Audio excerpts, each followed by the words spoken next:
Be saying this, but the first time that I ever smoked weed was before coming down here when I was 13 years old for the hash bash. And growing up in Ann Arbor, I've always been able to enjoy the more tolerant marijuana policy in the Midwest and a really awesome community here. But you know, this gentleman who I'm about to introduce, it's my great pleasure to have the opportunity to, because he may be the most influential person in the legalization movement in the country. Only a couple times though. And yeah. He's been to Ann Arbor a few times. He was here at the original Free John Sinclair rally in 1971. But this gentleman is the founder of the National Organization for the Reform of Marijuana Law, NORML. Please put your hands together for Mr. Keith Stroup.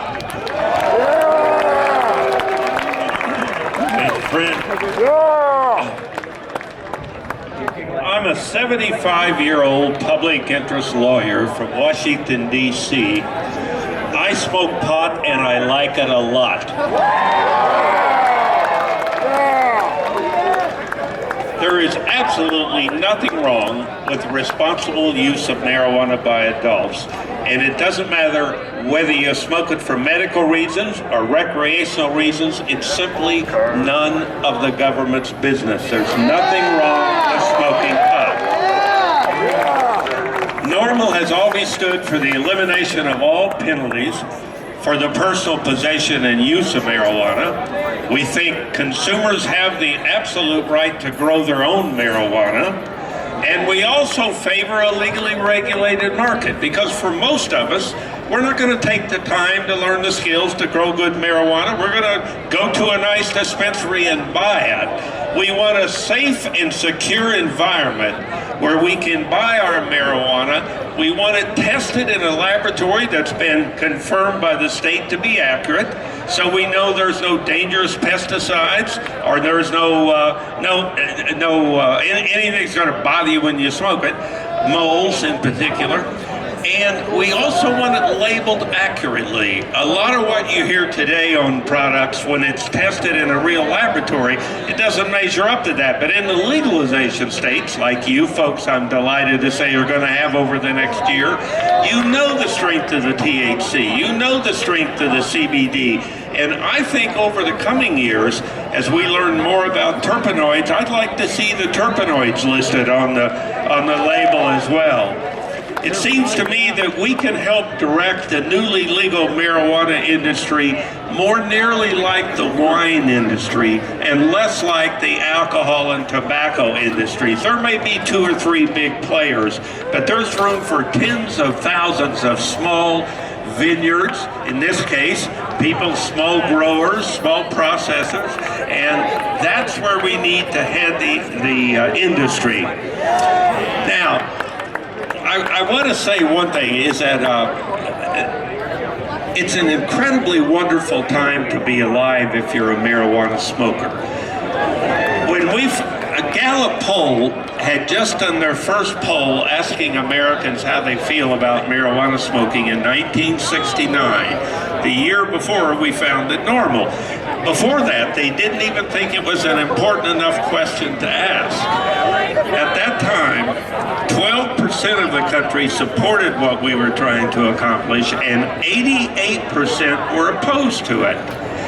Today, after a long, steady growth that went over about 4 decades, we now enjoy the support of 65% and higher support full legalization, and almost 90% support the medical use of marijuana. So the reality is we have finally won the hearts and minds of a majority of the American public. And most interesting, it's not because they're necessarily smokers. Only roughly 14% of the population identify as current users. Others try it once a year or so, but maybe 14% are regular users. The reason we're winning is because we have the support not only of the smokers, but of the non-smokers. They finally realize that prohibition causes more injury than you could ever be caused by marijuana. So, let's enjoy this good time while it continues.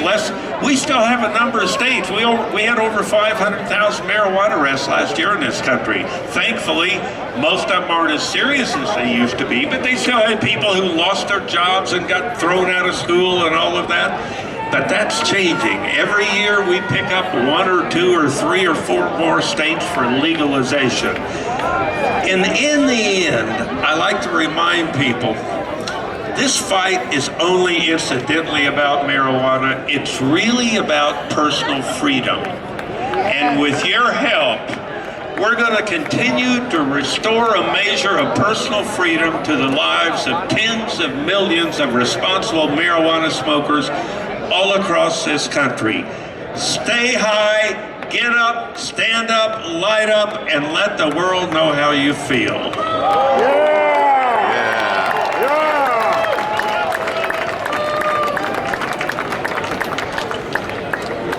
I've been here all the time. Everybody say goodbye to Mr. Hashbash himself, Adam Brook.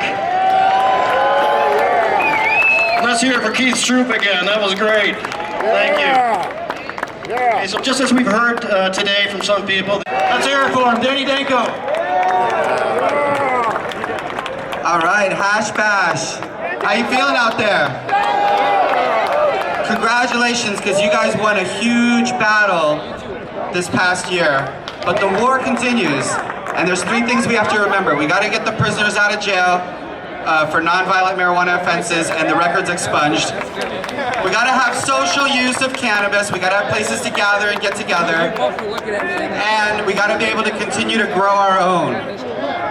And if you're one of those types of people who does grow your own, or you really love strains and all the different strains that are out there in the world, did you guys know that one of the greatest breeders of all time is from Michigan? Yeah. DJ Shore. One of the greatest breeders of cannabis, going back to the 70s, is from Michigan, and I'm here to introduce him to you guys. He created the blueberry strain, Blueberry Flow, Old Time Moonshine. He's in our High Time Seed Bank Hall of Fame.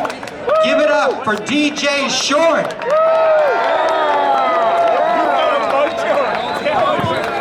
Hello Hashbash, hello Ann Arbor, hello Michigan, good people of Michigan.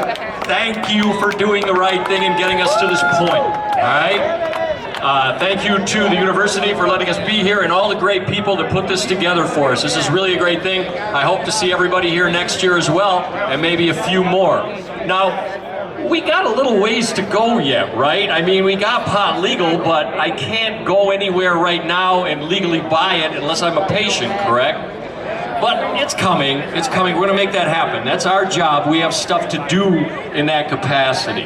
But I have a little bit of information for you. You already know, but I wanna remind you, this is a valid, reliable piece of information. People of Michigan, adult people of Michigan, you get to grow your own 12 plants. All right, so, yes, man, 48 years. It took too long, man. Anyhow, grow your own. That's how we're gonna grow our way out of this, all right? So next year, when I come here, I'm hoping to see a cloud over this place of good mitten green, right? Get it out there, get your 12 plants out there. Now, that was a valid, reliable piece of information I just gave you, right?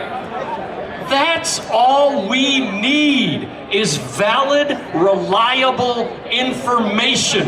We don't need leaders. We do not need leaders. We need valid, reliable information. That's what we're dependent on leaders for. And they have screwed us over for too long. It's time for us to take control of our lives and live it the way we want to.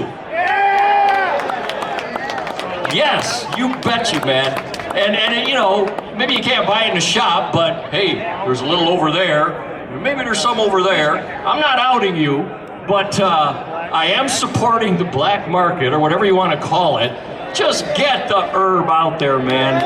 So hopefully, we're all back here next year. That big old cloud of mitten green wonders floating over our heads. But today, what are we here for, all right? I mean, what am I doing here?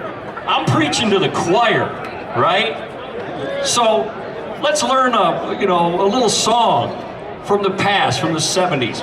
Everything that are the problems out there. It's another little piece of valid, reliable information. This is from a song from the 70s, and a singer named Deep Throat, who told us how to find the problems. All you gotta do is follow the money. That holds true today, and that's all we have to do. Let's clean this up and make it our world. Have a wonderful day. Enjoy this Hash Bash. See you all next year. Love you people.